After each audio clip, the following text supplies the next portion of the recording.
Vote हमारा, राज तुम्हारा। Vote हमारा, राज तुम्हारा।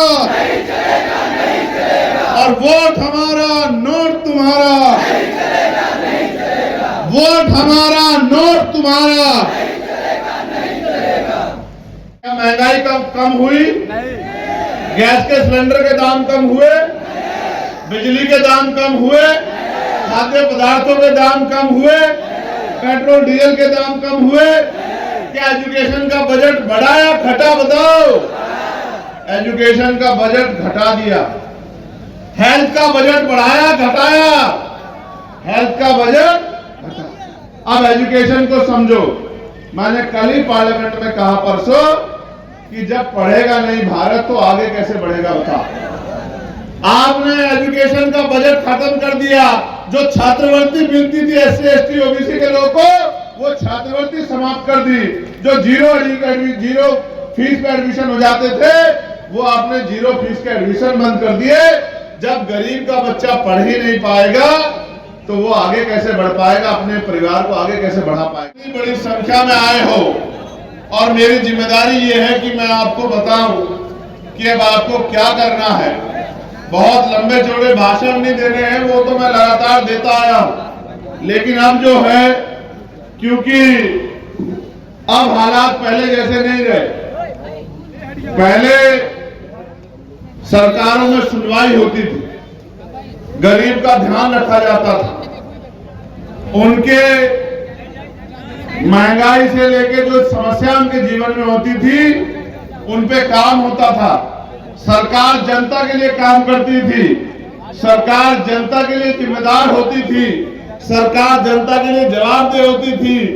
लेकिन अब की सरकारें तो अपनी पार्टी के नेता, अपनी पार्टी से जुड़े अधिकारी और चंद पूंजीपतियों के जवाबदेही सरकारें हो गई हैं। अब जो सरकारें काम कर रही हैं, ना वो किसानों की तेजी है, ना नौजवानों की तेजी है, ना महिलाओं की तेजी है, ना कर्मचारियों की तेजी है, ना ही व्यापारियों की तेजी है, ना ही गरीबों की तेजी है।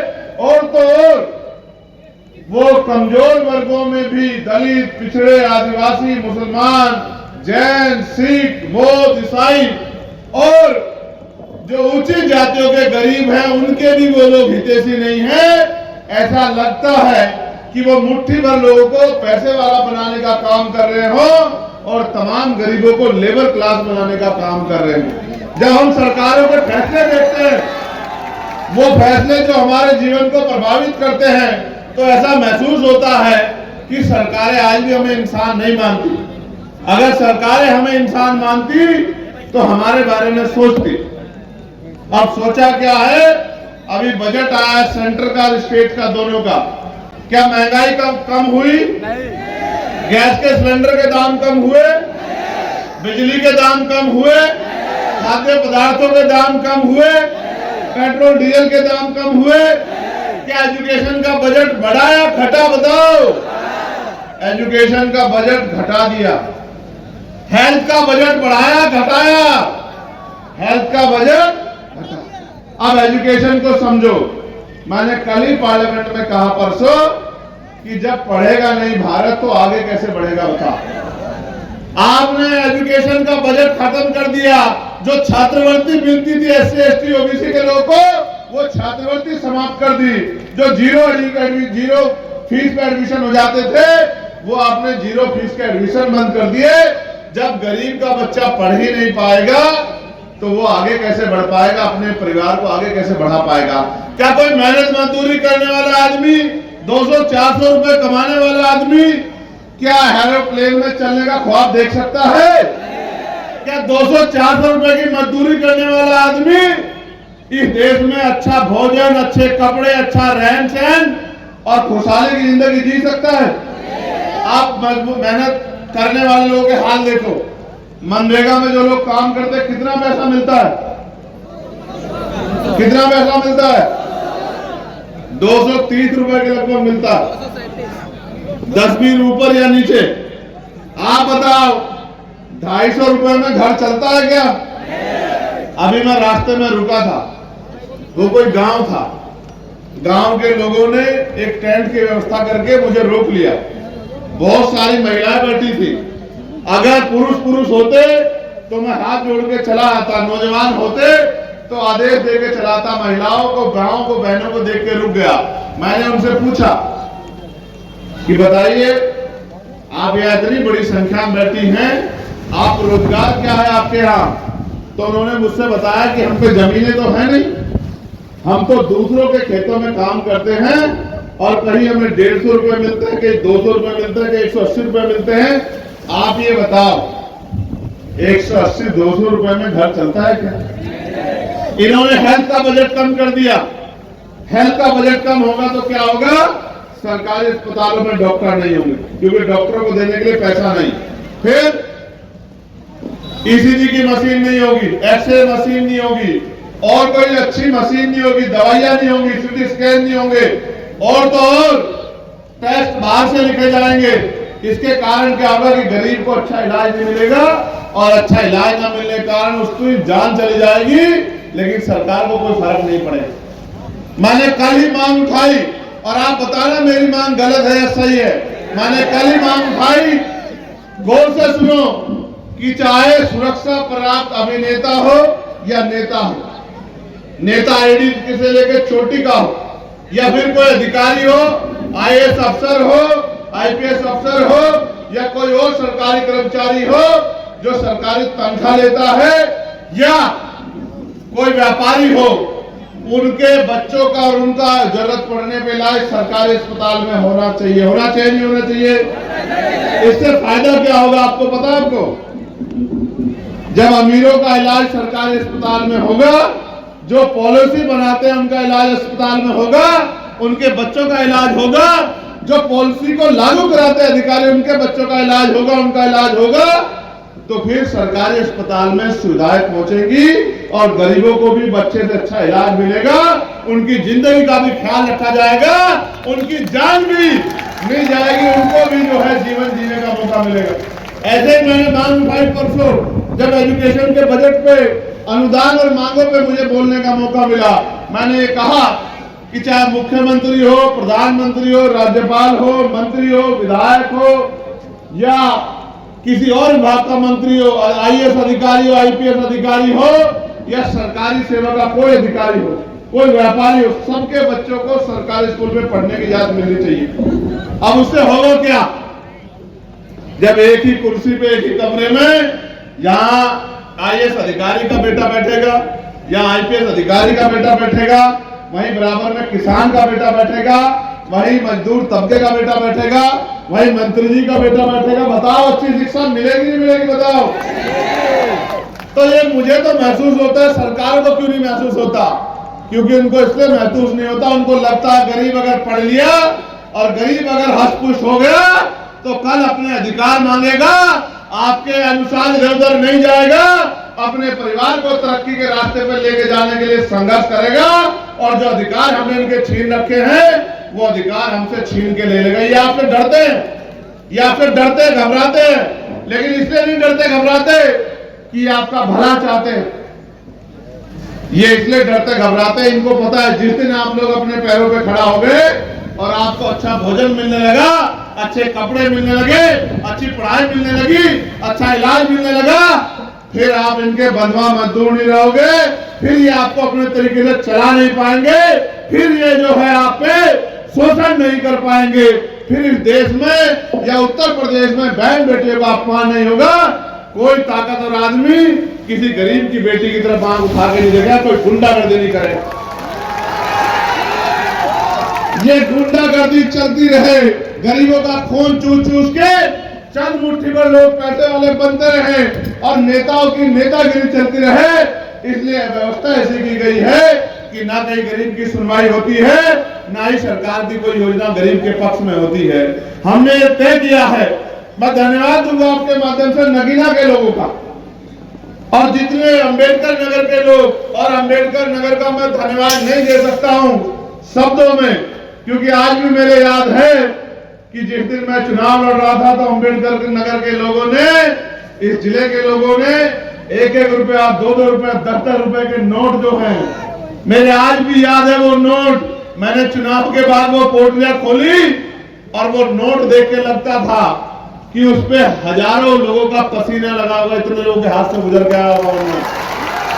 जब मैंने वो नोट देखा तो मैं भावुक हो गया कि भाई ये नोट जिसने दिया होगा, जिस माँ ने, जिस भाई ने, जिस पिता ने, उसने नोट नहीं दिया, उसने मेरे ऊपर भरोसा किया। मेरी जिम्मेदारी बैठती है उस भरोसे पे खरा उतर के उनकी जिंदगी में बदलाव करूं। मेरे आज भी याद है वो नोट, और वो नोट मैंने उठा के रखा। आपने मुझे जो नोट दिया है वो सूद समेत अधिकारों के तौर पे आने वाले समय में आपको वापस करूंगा। मेरी बात को आप याद रखें।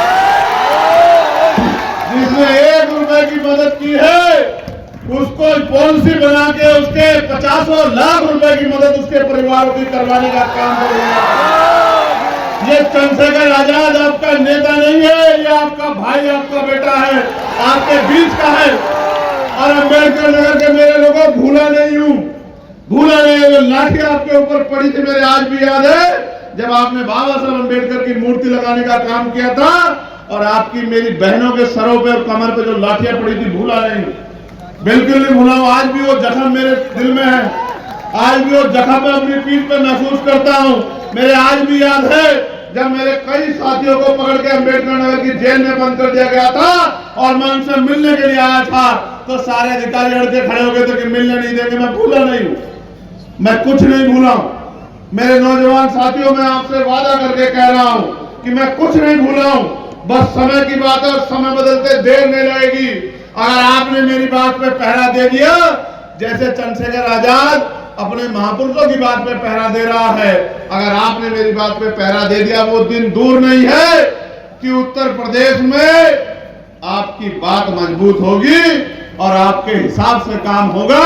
गरीबों के लिए योजना बनेगी और गरीबों को अवसर मिलेंगे आगे बढ़ने के। इस देश की आजादी के 75 साल बाद यहां पहुंचे हम कि आज भी मुंह छेड़ने पे हत्या होती है नहीं होती है, मटकी छूने पे हत्या होती है, और तो और घोड़ी पे बैठने पे आज भी अपमानित किया जाता है। अब तो हमारे नौजवान संघर्ष करने लगे हैं, मेहनत करने लगे हैं। मैं उनकी आंखों में चमक देखता हूं और मैं समझता हूं कि नगीना के रिजल्ट के बाद उनके मन में ये बात चल रही है कि हमें अपने अपने विधानसभाओं में भी रिजल्ट इस बार देना है। चल रही है बताओ, तो तुम पे भी मौका आन पड़ा है। बताओ मेरी बात को आगे बढ़ाओगे नहीं बढ़ाओगे, बताओ। ऐसे मुट्ठी बंद करो जो लोग मदद करेंगे। अब मेरी बात पे गौर करो, मुट्ठी नीचे करके।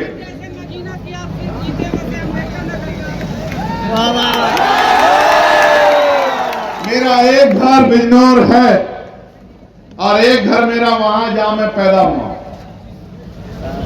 लेकिन मैं इस मंच के माध्यम से कहता हूं कि आपके हर घर में मेरा घर है। मेरी बात को आप याद रखें। और जब तक उन घरों में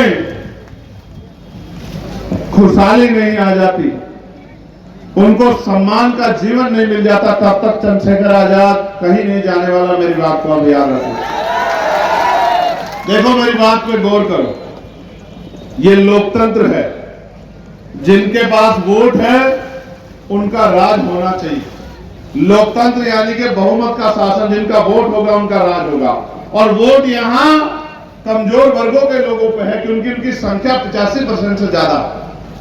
अगर वो लोग अपने वोट को इकट्ठा कर लें और अपने वोट का सही प्रयोग कर लें, तो वो दिन दूर नहीं है कि उनका राजकाज आ जाएगा। नगीना के लोगों ने मेरी बात को मान लिया, नगीना के लोगों ने मेरी बात पे पहरा दे दिया। नगीना के लोगों को क्या मिला? आज डीएम उनकी सुनता है, आज एसएसपी उनकी सुनता है, आज सीओ उनकी सुनता है, थानेदार उनके सुनते हैं, तमाम डिपार्टमेंट के लोग उनकी सुनवाई करते हैं। और तो हर साल 5 करोड़ रुपया उनको मिलता है अपने क्षेत्र में सड़कें बनाने के लिए, अपने क्षेत्र की समस्याओं को खत्म करने के लिए, अपने क्षेत्र को आगे बढ़ाने के लिए, स्कूल कॉलेज बनाने के लिए। उनके साथ साथ नगीना के लोगों को उनकी सेवा करने वाला चंद्रशेखर आजाद भी मिला। अगर आप भी मेरी बात को मान लो, और देखो आपको मौका 27 में नहीं मिल रहा है, आपको तो मौका अगले 2.5 महीने के अंदर मिल रहा है। ये कटहरी विधानसभा में उपचुनाव है। ये कटहरी अंबेडकर नगर, ये हमारा दिल है, हमारा घर है, बहुजन मूवमेंट की सबसे मजबूत धरती है। आपने बहुत सारे लोगों को एमपी एमएलए बना दिया है, एक एमएलए आप लोग यहाँ आजाद समाज पार्टी का भी बना दो, लेकिन वो एमएलए ताली बजाने से नहीं बनेगा। वो एमएलए कब बनेगा? जब यहाँ खड़ा हर नौजवान और जिम्मेदार व्यक्ति ये महसूस कर ले और मन में ठान ले कि हमें एक एक आदमी को आज से जाकर तैयार करना है। हजारों की संख्या में आप लोग यहाँ हैं, अगर आप आज से तैयार करना शुरू करोगे तो एक महीने में 1000 आप और 4-4 लोग आपका परिवार, 40,000 लोग तो ये हैं। और साथ साथ अगर आपने एक महीने में एक एक आदमी को भी तैयार किया तो लाखों आदमी तैयार हो जाएंगे कटहरी विधानसभा के। और जिस दिन आपने ऐसा कर दिया तो चुनाव करवा लेना, आजाद समाज पार्टी का प्रत्याशी कई हजार वोट से जीत के चंद्रशेखर की तरह, जिस तरह चंद्रशेखर दिल्ली में खड़ा होकर दहाड़ता है, लखनऊ में मुख्यमंत्री के सामने आपके अधिकारों के लिए सीना तान करके दिखाएगा। बताओ कितने एमपी हैं लोकसभा में? आपने देखे नहीं देखे सब लोग एमपी? बताओ आपके भाई से ज्यादा कोई बोलता है आपके अधिकारों के लिए? तो बताओ उतने इतने संख्या में एमपी अच्छे, आपका अकेला चंद्रशेखर आजाद अच्छा? बताओ, जोर से बताओ। और अगर आपने यहाँ कटहरी से भी हमारा विधानसभा का विधायक जिता के भेज दिया तो हमारी ताकत आगे बढ़ेगी या कमजोर होगी? बताओ। तो चाहते हो नहीं चाहते हमारी ताकत बढ़े? अब इस पे मुझे एक बात कहनी है, गौर से सुनना नौजवानों, फोन बंद करके एक बार गौर से सुनो। और कुछ लोग वीडियो भी बना लो, जिम्मेदार लोग आपके फोन में रहनी चाहिए, घर जाके बताना। 48,20,000 करोड़ रुपए का बजट है, कितने पैसे का बताओ? जोर से बताओ। 48,20,000 करोड़ का बजट है, कितना का? कितनी जीरो होती है पता है? 48,20,000 करोड़। और उसमें से आपको क्या मिला है पता है आपको? उसमें से मिला आपको 26,000 करोड़ रुपया। कितना? 13,000 करोड़ रुपए शेड्यूल कास्ट के लोगों को और 13,000 करोड़ रुपए शेड्यूल ट्राइब के लोगों को, आदिवासी लोग। और आपकी जनसंख्या कितनी है आपको पता है? भारत की जनसंख्या का 25%। मिलना कितना चाहिए था पता है आपको? मिलना चाहिए था 12,00,000 करोड़। कितना मिलना चाहिए था? और मिला कितना? 26,000 करोड़। लाख नहीं, यानी कि जितना मिलना चाहिए था उसका 1% पैसा नहीं मिला। फिर समझो, 1 रुपए से बंटवारा, मानो लाखों करोड़ों को छोड़ दो, 1 रुपए का बंटवारा होना था और SC ST के लोगों को मिला 50 पैसे। कितना? 50 पैसे नहीं, 0.050 पैसे। कितना? 1 पैसे से भी कम। और सरकार कहती है कि इससे आपकी तरक्की हो जाएगी। और हम बहुजन समाज के लोग हैं, पिछड़े वर्ग के लोगों को तो 26,000 करोड़ रुपया भी नहीं मिला। जब बांटने वाले लोग उनके बैठे होंगे तो पैसा आपके घरों में नहीं आएगा। जब बांटने वाले लोग वो बैठे होंगे तो पैसा उद्योगपतियों के घरों में जाएगा, उनके घरों में जाएगा। और जब बांटने वाले लोग आपके होंगे, जब तराजू आपके लोगों के हाथ में होगी तो बंटवारा ईमानदारी से होगा और ये 12 लाख करोड़ रुपया आपके घरों तक आएगा। मेरी बात को आप याद रखना। ये बंटवारा करने के लिए, ये बंटवारे की ताकत वोट से मिलती है। अगर आप वोट की ताकत चंद्रशेखर आजाद समाज पार्टी को दोगे तो ये बंटवारा करने की ताकत हमारे हाथ में आएगी। और आपको लगता है जब बंटवारा करने की ताकत उत्तर प्रदेश में हमारे हाथ में होगी तो क्या आपका हाथ खाली रह जाएगा? बिल्कुल खाली नहीं रहेगा। और तो और मुस्लिम समाज के लोगों को तो नमक के बराबर भी कुछ नहीं मिला। उनकी जो फेलोशिप आती थी मौलाना आजाद के नाम से वो बंद कर दी, मदरसों को जो ऐड मिलती थी वो बंद कर दी, और तमाम तरह की जो योजना चल रही थी उनका बजट घटा दिया, क्योंकि जैसा मैंने कहा ये सरकार चंद पूंजीपतियों की सरकार। तो हमने नारा दिया, और किशोर कुमार पगला जी यहाँ बैठे हैं और हमारे नेता सुनील कुमार चित्तौड़ जी भी एक नारा मानव काशीराम साहब ने दिया था कि वोट हमारा, राज तुम्हारा, नहीं चलेगा नहीं चलेगा। और इस बार बजट पे हमने नारा दिया कि वोट हमारा और नोट तुम्हारा। ये भी अब इस देश में नहीं चलेगा नहीं चलेगा। ये हवा गवाही दे रही है कि कटहरी में हवा हमारी पार्टी में चलने वाली है। ये हवा गवाही दे रही है, मौसम गवाही दे रहा है कि आपका मौसम बदलने वाला है। कुर्सियों की पेटियां जरा बांध लीजिए। और ये हवा गवाही दे रही है कि अब हवा उत्तर प्रदेश में गरीबों की चलने वाली है, कमजोरों की चलने वाली है, बहुजन समाज के लोगों की चलने वाली है। और अब बहुजन समाज के लोग ताकतवर होके ये किसी दूसरे के हाथ बंटवारा नहीं कराएंगे। मुझसे किसी ने पूछा कल कि भाई ये जो बंटवारा हो रहा है इसको कैसे समझते हो? मैंने कहा कि बहुजन समाज के लोग बड़े सीधे हैं और ये सोचते हैं कि कोई दूसरा बंटवारा करेगा तो ईमानदारी से इनको दे देगा। मैंने एक किस्सा भी उनको सुनाया कि एक बार दो बिल्लियों में रोटियों के बंटवारे को लेकर झगड़ा हो गया, तो बिल्लियों ने जिम्मेदारी दी बंदर को कि लो भाई आप हमारी रोटियों का बंटवारा कर दो। बंदर ने कहा ठीक है, लिया। बंदर ने तराजू उठाई, कुछ रोटी एक तरफ रखी, कुछ एक तरफ रखी। अब वो कौन सा बहुत तराजू तोलने वाला, तो उसने देखा इधर तराजू नीचे हो गई है, तो तराजू से इधर से तोड़ के उसने कुछ रोटी खा ली। फिर उसने देखा कि इधर की तराजू नीचे हो गई है, तो इधर से तोड़ के कुछ रोटी खा ली। ऐसा ही करते करते एक ऐसा समय आया कि सारी रोटी जो है वो बंदर साहब खा गए और बिल्लियां आपस में झगड़ा करती रहेगी। बहुजन समाज के लोगों, जितना जल्दी हो सके एकजुट हो जाओ, क्योंकि आने वाले कल में जिस तरह से सरकारी स्कूल बंद हो रहे हैं और बड़े बड़े प्राइवेट स्कूल खुल रहे हैं, ना तो गरीब का बच्चा पढ़ पाएगा। जब निजीकरण हो जाएगा, आरक्षण नहीं बचेगा, तो कोई भी गरीब का बच्चा सरकारी नौकरी पर नहीं जा पाएगा। प्राइवेट एक तरह की गुलामी है। जो लोग प्राइवेट में काम करते हैं वो जानते होंगे, इतनी बेरोजगारी है देश के अंदर कि अगर आप ये कहोगे कि साहब 10 दिन की छुट्टी दे दो, तो मालिक कहेगा परमानेंट की छुट्टी ले ले, तेरे भाई बहुत खड़े हैं। अगर आप कहोगे साहब 10 रुपए बढ़ा दो, तो कहेगा कहीं और नौकरी देख ले। प्राइवेट एक तरह का गुलामी है, सरकारी सिस्टम में अधिकार है। इसलिए मैं आपसे कहता हूं, अगर अधिकार बचाने तो तैयार हो जाओ। और हम तो सबकी लड़ाई लड़ रहे हैं। आशा बहने हो, आंगनबाड़ी बहने हो, भोजन माता बहने हो, ग्राम सेवक हो, बीएड के बच्चे हो, बीटीसी के बच्चे हो, पीआरडी के जवान हो, होमगार्ड के जवान हो, और कोई भी विभाग के लोग हो, अर्धसैनिक बल हो, पुरानी पेंशन का मामला हो या उनका मानदेय बढ़ाने का मामला हो, और तो और जो पुलिस के साथी हमारे खड़े हैं, इनके लिए भी हम लोगों ने लड़ाई लड़ने का काम किया। हमने पार्लियामेंट में इनके लिए भी आवाज उठाई कि इनकी ड्यूटी भी 8 घंटे की होनी चाहिए और बॉर्डर स्कीम खत्म करके इनको भी सप्ताह में 1 दिन छुट्टी मिलनी चाहिए।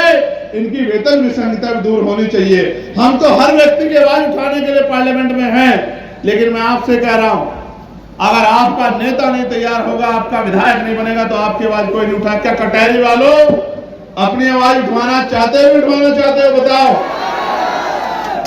तो बताओ, मदद करोगे नहीं करोगे?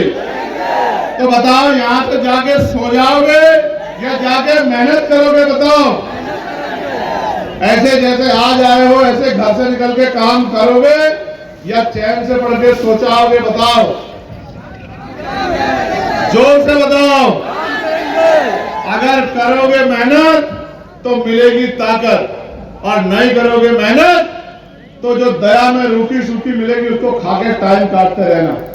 अब बाबा साहब अम्बेडकर के प्रयासों से अब इतने तो आगे बढ़ गए हो कि अपने अधिकारों को समझने लगे हो, तो अब तो समझदारी दिखा लो। अब तो समय आ गया, अब तो कुछ ऐसा नहीं बचा। अब तो वोट की ताकत से अपनी ताकत बना सकते हो, नहीं बना सकते हो? अब तो अपने पिछड़े समाज के भाइयों को जोड़ सकते हो, नहीं जोड़ सकते हो? देखो, मैंने अपना काम आके अपनी जिम्मेदारी के तौर पे जो अभी कल मेरी ड्यूटी लगी है मैंने अदा कर दिया। मैंने छुट्टी नहीं बनाई। हम लोग वहां 5 दिन काम करते हैं, सैटरडे संडे में छुट्टी होती है, मैंने छुट्टी नहीं बनाई। पिछले हफ्ते की छुट्टी हमने, एक दिन हम लोग इलाहाबाद रहे और दूसरे दिन संडे के दिन हम लोग मिर्जापुर रहे। और इस हफ्ते के हमने दोनों दिन, एक आज आपके यहाँ अम्बेडकर नगर में है और कल अयोध्या में रहेंगे। ये छुट्टी क्यों नहीं मनाई जा रही है?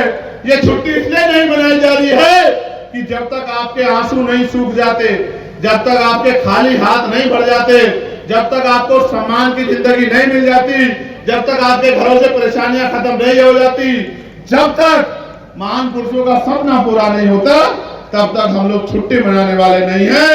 इस बात का संकल्प करके मन में मेहनत करने का काम कर रहे हैं।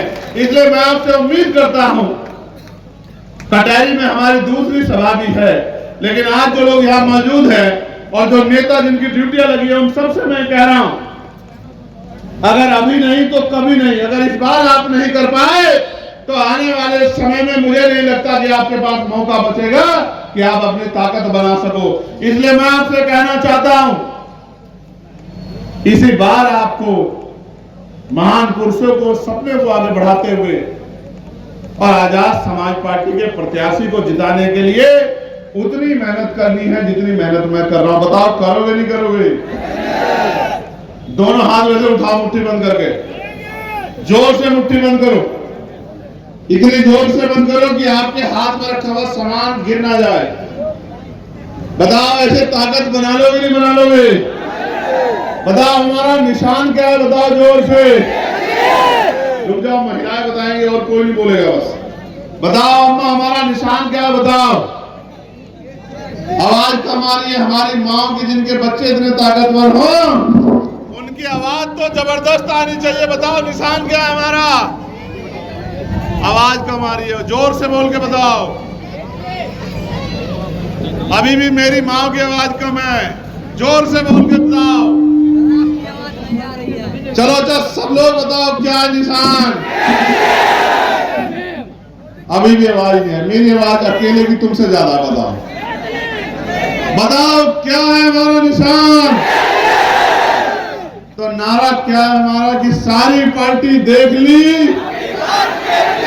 सारी पार्टी देख ली, सारी पार्टी देख ली। और एक नारा और लगा देना, मैं इधर से नारा लगाऊंगा, उधर से आप पूरा कर देना। वोट हमारा, राज तुम्हारा। वोट हमारा, राज तुम्हारा। और वोट हमारा, नोट तुम्हारा। वोट हमारा, नोट तुम्हारा। और वोट हमारा, राज हमारा। वोट हमारा, राज हमारा। और वोट हमारा, नोट हमारा। आज ये तब होगा जब आप तैयार हो जाओगे। बहुत बहुत धन्यवाद। जय भीम, जय भारत, जय संविधान। मैं धन्यवाद दूंगा राजेंद्र कुमार गौतम जी का, जो जिला पंचायत सदस्य हैं। और मैं इनसे कहूंगा कि अब ये टिकाऊ हो जाए, अब ये टिकाऊ हो जाए 2 दिन में घूमें और मेहनत करें पार्टी के लिए। और राहुल प्रधान जी का, राजन राव जी का, रमन वर्मा जी का, और मेहनत करते रहोगे तो आगे बढ़ते रहोगे।